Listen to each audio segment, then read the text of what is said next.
अरे अरे माँ, यार क्या कर रही है? अरे नाश्ता दे रही हूँ, आलू के पराठे। माँ पराठे, ये देखिए कितना ऑयली है। अरे एक दिन खा लोगी तो 10 किलो वजन नहीं बढ़ जाएगा। जब देखो चिड़िया की तरह दाने चुगती रहती हो। बुआ, उसे दाने मत कहिए, उसे कॉर्नफ्लेक्स कहते हैं। स्वाति ने तो मना कर रखा है अपने आप को कि वो अच्छा खाना नहीं खाएगी, लेकिन जो सब खाना खा सकती है और जिसे इस हाल में अच्छा खाना खाना चाहिए, वो कहाँ है भाई? अरे अपनी गायत्री। मैंने भी नहीं देखा, नहीं है ना? तो हम भी देख रहे हैं कि वो नहीं आई, तो वो कहाँ है? सोनोग्राफी है आज उसका, टेस्ट के बाद ही कुछ खा पाएगी। ये टेस्ट हफ्ते में एक बार होता है, अभी तो गई थी पिछले हफ्ते, है ना? भैया आपको काम के बीच में ना कुछ नहीं सूझता। बिल्कुल सही कहा, जब देखो काम और काम। पिछले हफ्ते टेस्ट नहीं हो पाया था, इसलिए आज की डेट मिली है। ओह अच्छा अच्छा। बाबा वो कल की मीटिंग की सारी तैयारी हो चुकी है, बस वो कुछ छोटे मोटे काम बचते हैं, वो भी हो जाएंगे। भैया आपने मुझे मेरे बर्थडे के लिए कुछ प्रॉमिस किया था, आपको याद तो है ना? याद। अच्छा, गायत्री की सोनोग्राफी नहीं हुई थी ये तो याद नहीं था, और कहते हो कि सब कुछ याद है। वैसे ये तो होना ही था, बिल्कुल अपने बाबा पर जो गए हो।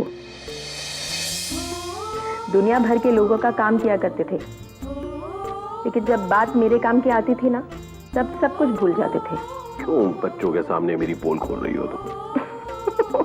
ताकि उसे एहसास हो कि उसकी एक बीवी है जो माँ बनने वाली है। भाई शंकर, मुझे लगता है कि आज औरतों का दिन है, तुम आज घर पर रुक जाओ। लेकिन बाबा कल की मीटिंग का काम मैं संभाल लूंगा। काम के साथ साथ तुम्हारी जिम्मेदारी गायत्री का ख्याल रखना भी है। बाबा ख्याल रखने के लिए है ना सब, स्वाति है, माँ है, बुआ है, सब है। पर ऐसी हालत में होने वाली माँ अपने सबसे करीब अपने पति को देखना चाहती है। सुना आपने लक्ष्मी दीदी? 35 साल की शादीशुदा जिंदगी में जो बात इन्हें समझ में नहीं आई, वो अब दादा बनने की खुशी के साथ समझ आ गई। हमें तो ये भी बात समझ में आ गई है कि हमारी पत्नी के घुटनों में दर्द है, तभी तो हम उसके पांव दबाते हैं।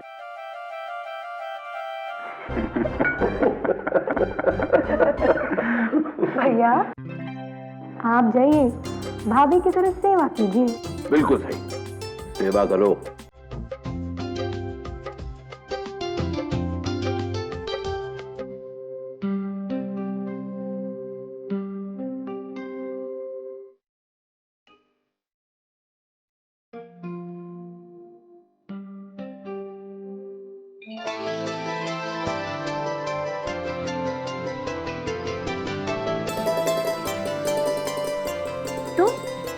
तुम गए नहीं अब तक?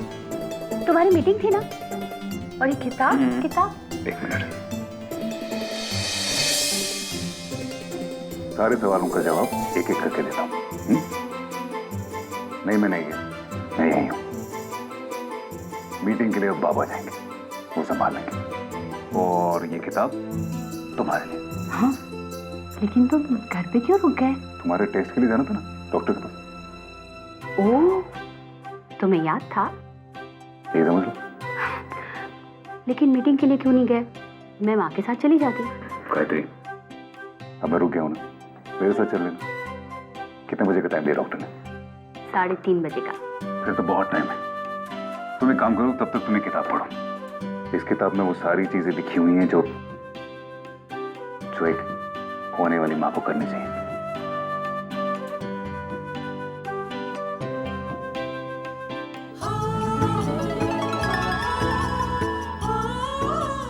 अच्छी नहीं किताब? बहुत अच्छे। पता है इसमें ये भी लिखा है कि होने वाले पापा को क्या करना चाहिए। अच्छा, क्या करना चाहिए? पढ़ो तो। लो तुम खुद ही पढ़ लो।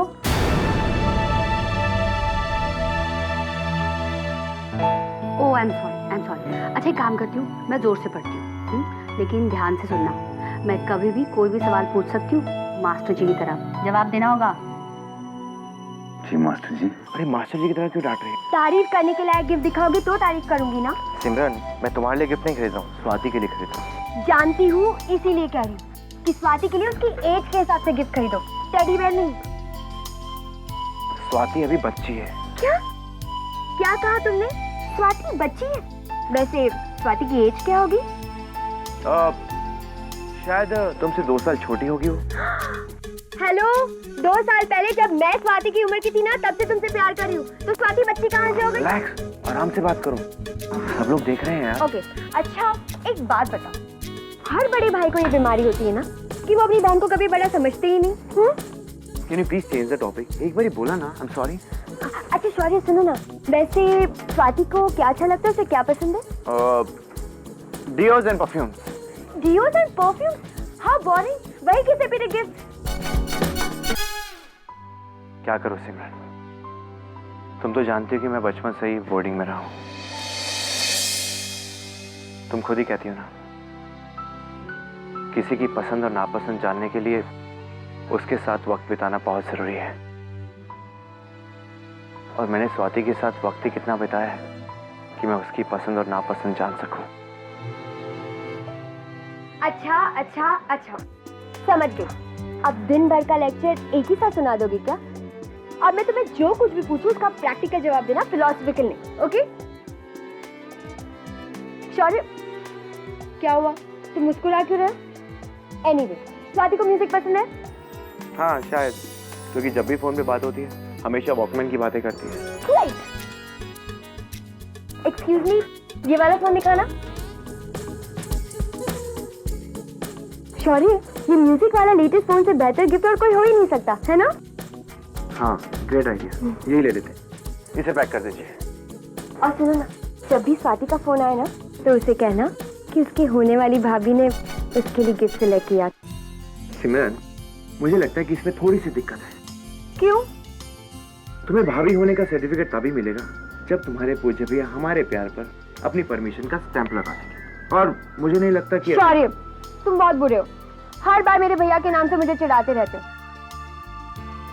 अगर मेरे भैया ने हमारी शादी के लिए परमिशन नहीं दी ना, तो मैं भाग कर तुम्हारे पास आ जाऊंगी और फिर हम शादी कर लेंगे। क्या हुआ? What? How mean, शौर्य? इधर आओ, इधर आओ। होने वाले माँ का मूड हर वक्त बदलता रहता है, इसीलिए उस मूड को समझने के लिए होने वाले पापा को होने वाले माँ का पूरा ध्यान रखना पड़ता है। अरे, तुम तो ऐसे सुन रहे हो जैसे सच में तुम्हारी एग्जाम होने वाली है। स्कूल के इम्तिहान की तो कभी फिक्र की नहीं, पेपर पहले मिल जाया करते थे। लेकिन इस किताब में जो लिखा है वो वाकई में याद रखने के लायक है। अच्छा, इसीलिए सोनोग्राफी के लिए जाना याद है? चलो चलो आगे बढ़ो। आ जाओ। शंकर भैया, वो माफ करना आपको डिस्टर्ब किया, लेकिन धर्मा, आज मैं तेरी कोई मदद नहीं कर सकता। बाबा ने मुझे छुट्टी दी। जानता हूं, पर बाबा ने खुद याद किया है आपको। बाबा वापस आ गए? जी। गायत्री, तुम ये सारी चीजें पढ़ लो, मुझे बाद में बता देना।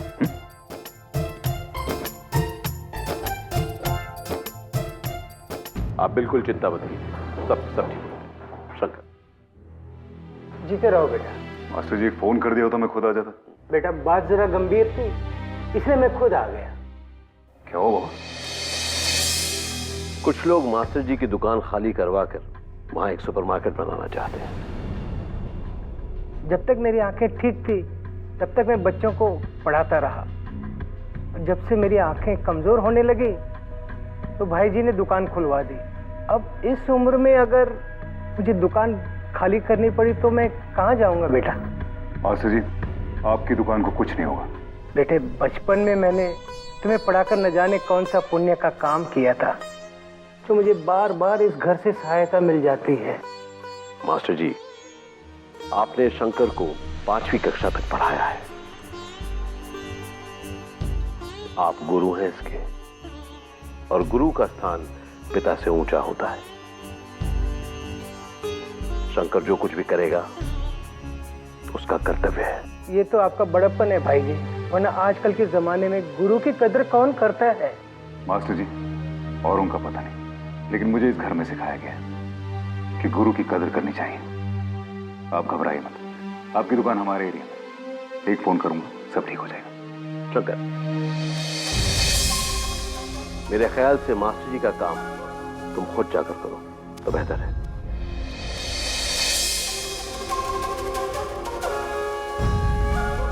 ठीक है बाबा।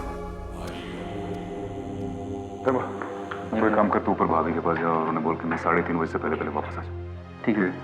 और हाँ, उसके बाद बाबा के साथ रहना, कल एक बहुत जरूरी मीटिंग है, इन्हें जरूरत पड़ेगी। जी भैया ठीक है। बस जी, खुश रहो बेटा।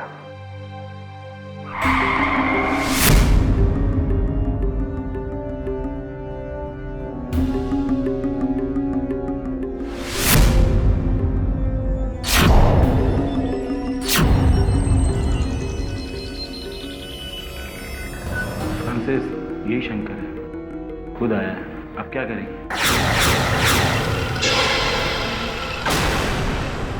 कितना बार बोला आप उनसे ऐसा सवाल नहीं पूछने का। उसको अपना काम करने को दे, अपन अपना काम करेगा। और हाँ, अपना प्लान में कोई भी चेंज नहीं होने को मानता। मगर फ्रांसिस, वो तो मुंबई के सबसे बड़े डॉन रुद्र प्रताप का बेटा है। हर कोई यहाँ किसी का बेटा है, तो क्या अपन चूहा के माफक डर के सबको छोड़ देगा? और अगर ऐसा करेगा तो अपना धंधा ठप हो जाएगा, समझा? फिर भी फ्रांसिस, रुद्र प्रताप कुछ भी कर सकता है। तुम लोग को क्या लगता है ये रुद्र प्रताप 21 दिन में डॉन बन गया क्या? सबको नीचे गिरा कर वो डॉन बना है। आप उनको भी टॉप पर जाने का समझा, और उसके लिए अपन भी वही रास्ता फॉलो करेगा।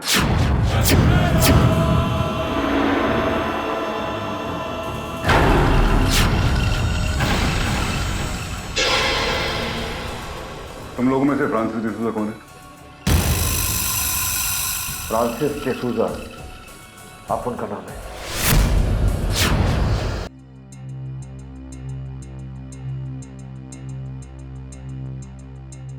गायत्री। जी जी माँ। 3:30 बज गए, सोनोग्राफी के लिए चलना है ना? और वो शंकर आ जाए, बस चलते हैं। शंकर के आने तक रात हो जाएगी। एक काम करते हैं, हम लोग निकलते हैं, उसका फोन आएगा तो सीधा वहाँ डॉक्टर के यहाँ बुला लेते हैं। ठीक है, जैसा आप ठीक समझो।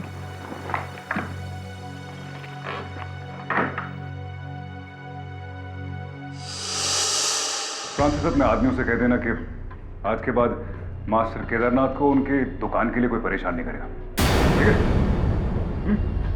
शंकर भाई, अपन ने दुकान खाली करने के बाद से पैसा लिया है, और अपन अपना काम ईमानदारी से करता है, क्योंकि धंधे का उसूल है जो एक बार लिया उसको पूरा करने का।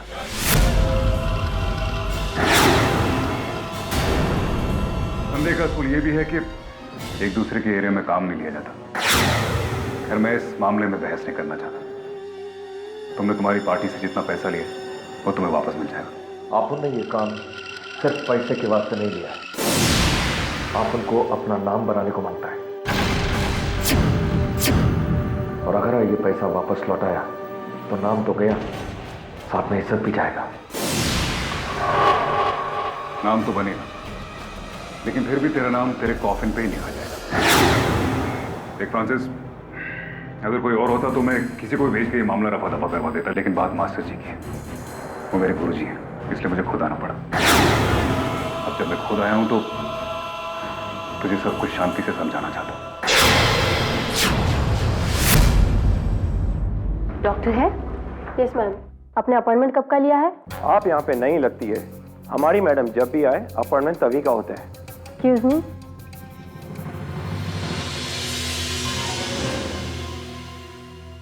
साढ़े 3 बजे का। मैम, वो जो मैम वहाँ पे बैठी है उनके बाद आपका नंबर है। ठीक है, थैंक यू।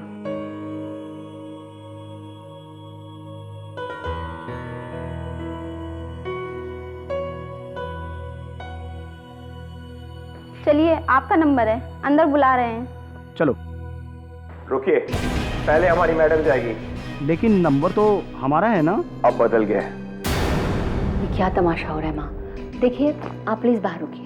लेकिन मैडम, आप प्लीज बाहर रुकिए। आई एम सॉरी, आप जाइए। नहीं नहीं मैडम, आप चले जाइए। नहीं नहीं, कोई बात नहीं, आपका नंबर है, आप जाइए। चलो।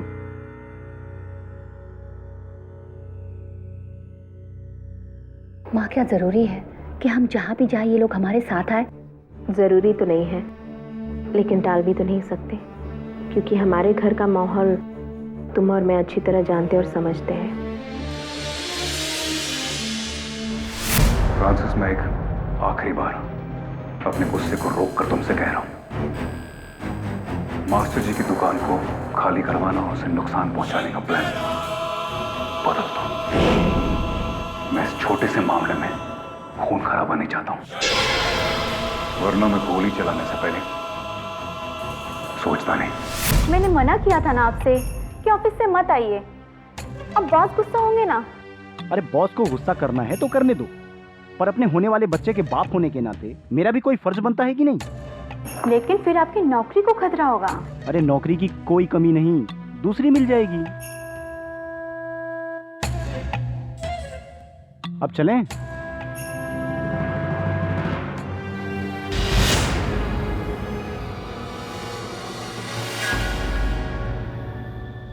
पर हमारे घर में तो काम से बढ़कर और कोई चीज नहीं होती, ना कोई रिश्ता, ना कोई बच्चा।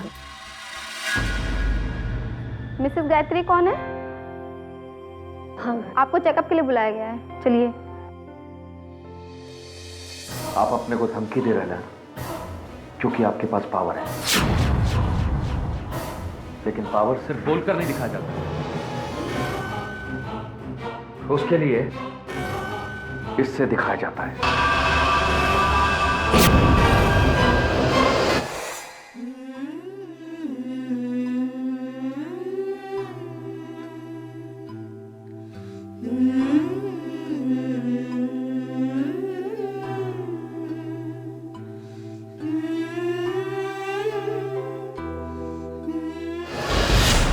जब धाए धाए करके गोलियां चलती है ना, तो ना वो किसी का बाप देखती है, ना किसी का बेटा, वो सिर्फ मारना जानती है।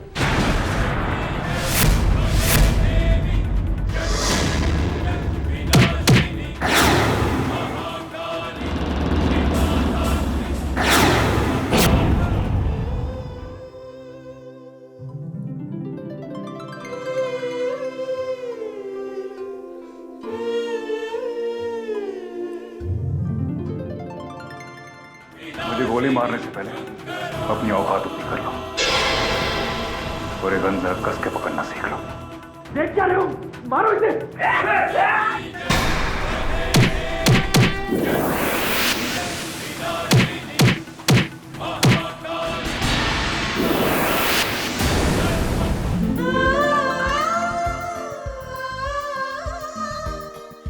लेकिन डॉक्टर, बच्चा वाकई सेफ है ना?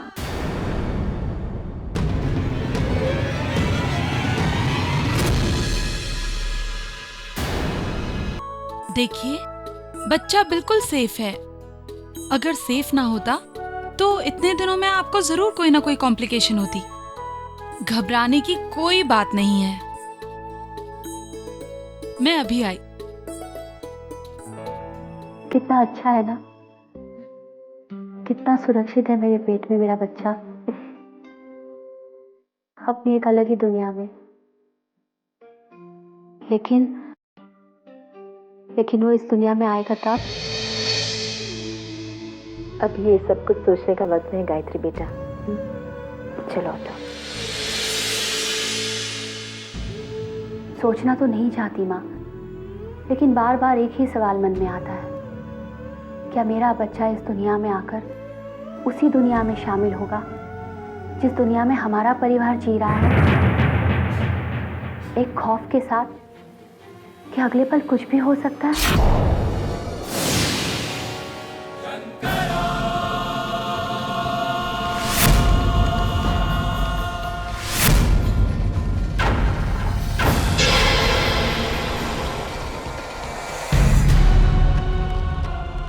नहीं गायत्री, इस बच्चे को इस दुनिया में आकर भी सुरक्षित जगह मिलेगी। शौर्य की तरह शंकर की दुनिया का हिस्सा नहीं बनेगा ये बच्चा।